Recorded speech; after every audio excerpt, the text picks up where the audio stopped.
Hello, you all coming in. Let me do a sound check real quick to see if my mic is the volume is working. When I did my last live stream, it was kind of going in and out, so I want to make sure the volume is working. Let me log on my phone, or someone coming in. Let me know if the volume is working. We're going to talk about the decision of not appealing um, BlackRock's ETF. Breaking news: the SEC will not appeal BlackRock's ETF. So, is that good or is that bad, right? Some people think it's good. Others think it may not be. And this is why. So, let me tell you all who BlackRock is, right? Hello, Grant. I'm assuming, Grant, let me know. Can you hear me? Let me know if the sound is good because my mic was coming in and out on my last live stream. So, Grant, someone else coming in. I don't want to be talking for a long amount of time and you wouldn't be able to hear me. So give me a second. Let me check. All right. Thank you. All right. Sound is good. So breaking news. The SEC will not appeal the court's decision on the Grayscale to BlackRock ETF application. Now, 2017, the Winklevoss twins applied for an ETF, right? Thank you, Lee. Hello. Okay, girl. Let me say, sound is good. Thank you. Hello, Lee, aka Les Brown. Hello, Miss Larkin, who's getting her crypto education on. So let me tell you all about who BlackRock is, right? They have $9.5 trillion in assets. They own about 99% of American companies. And so not a single application for an ETF has been approved. Now, BlackRock sent in an application for ETF approval. SEC had until midnight tonight, right, to appeal it.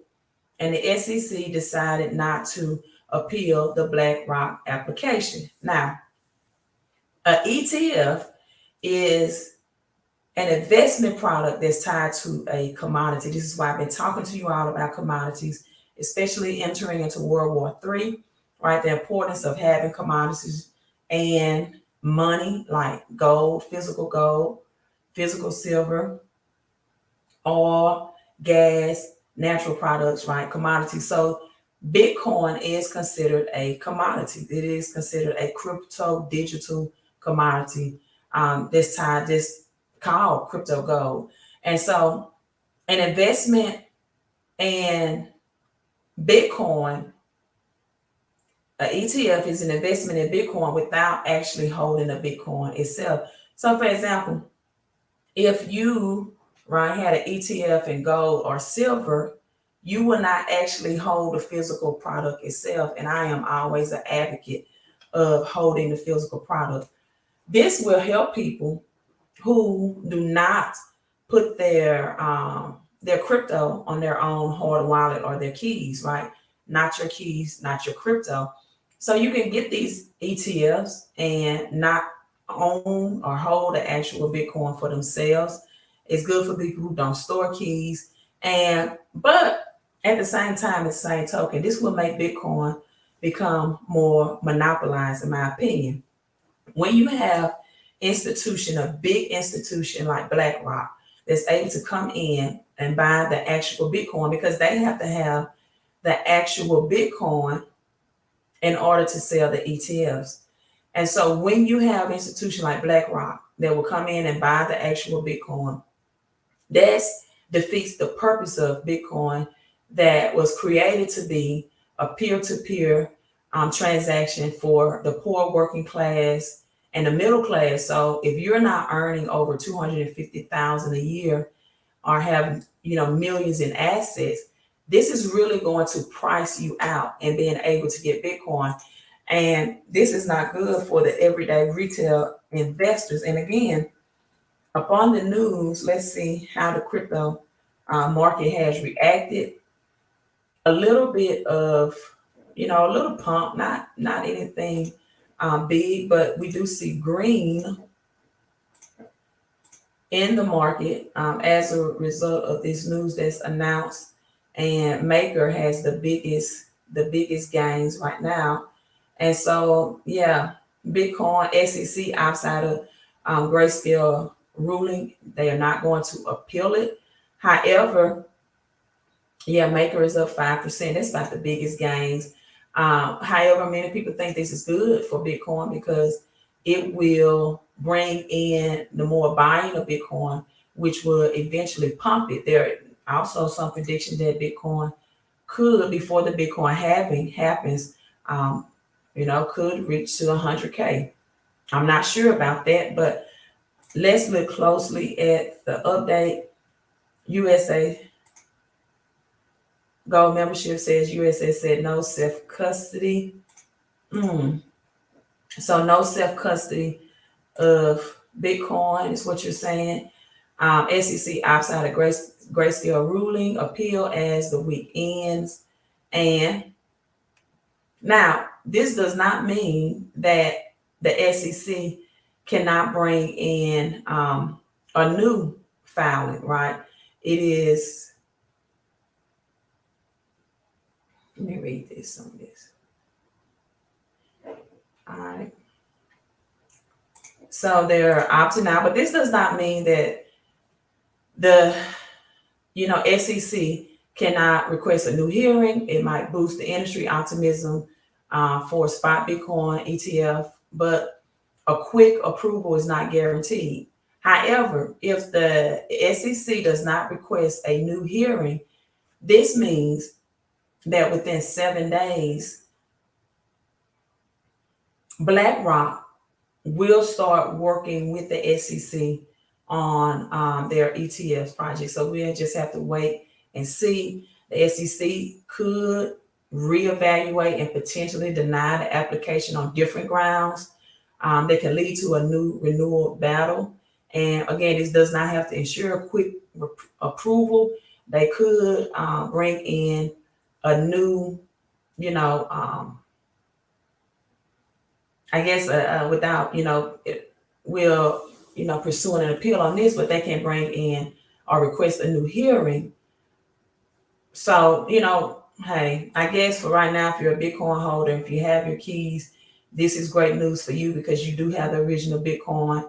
But when you got big institutions like blockchain coming in and they have to buy Bitcoins in order to sell or offer these ETFs, and again, they're not going to offer these ETFs to persons earning under 250K a year, then that's going to price out everyday people from owning Bitcoin. And the purpose of Bitcoin was free from the government, for the people, by the people.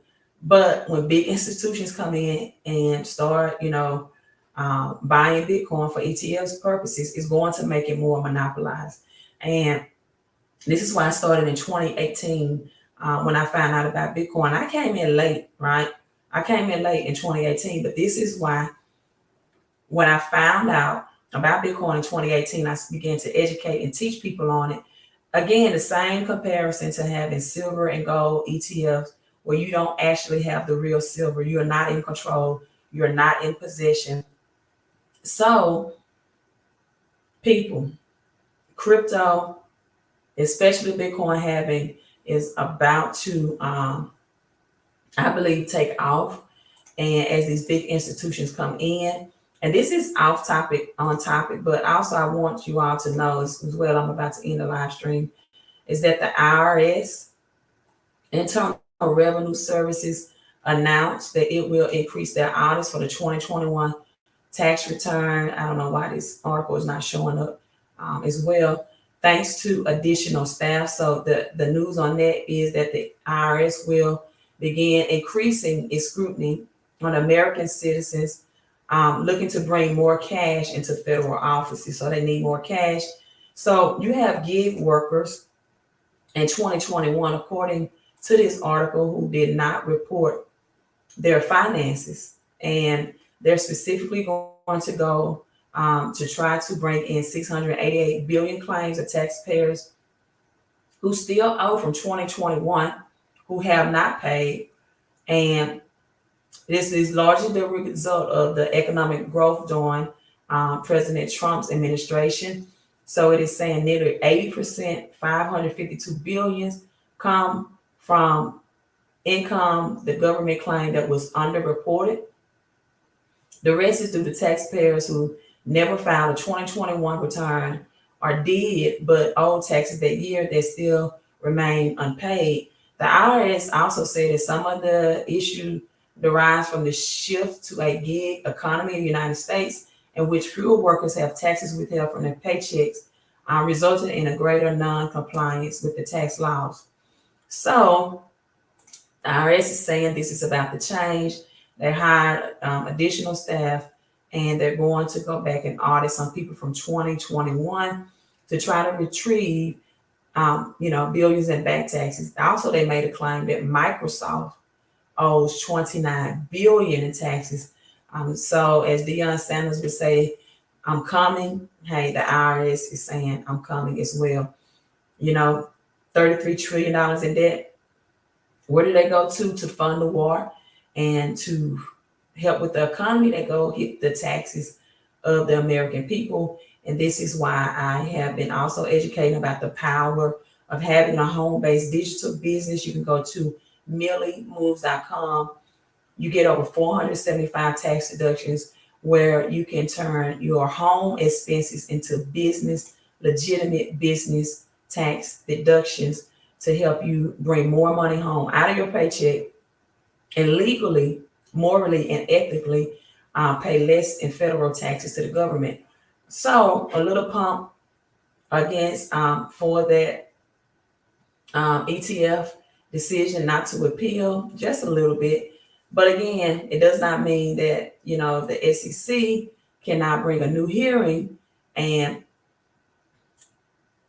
come at BlackRock from a different angle. So if they reevaluate and deny the application on different grounds, this will lead to a renewal of the legal battle. So we will wait out the 7 days, see what BlackRock begin to work with the SEC.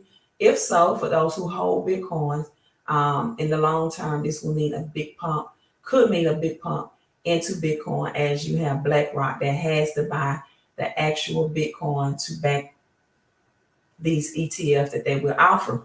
All right, that's quick news for me. It's under 12 minutes. You all have a great remaining of your day on this Friday, the 13th. Be safe, be careful out there. Queen out.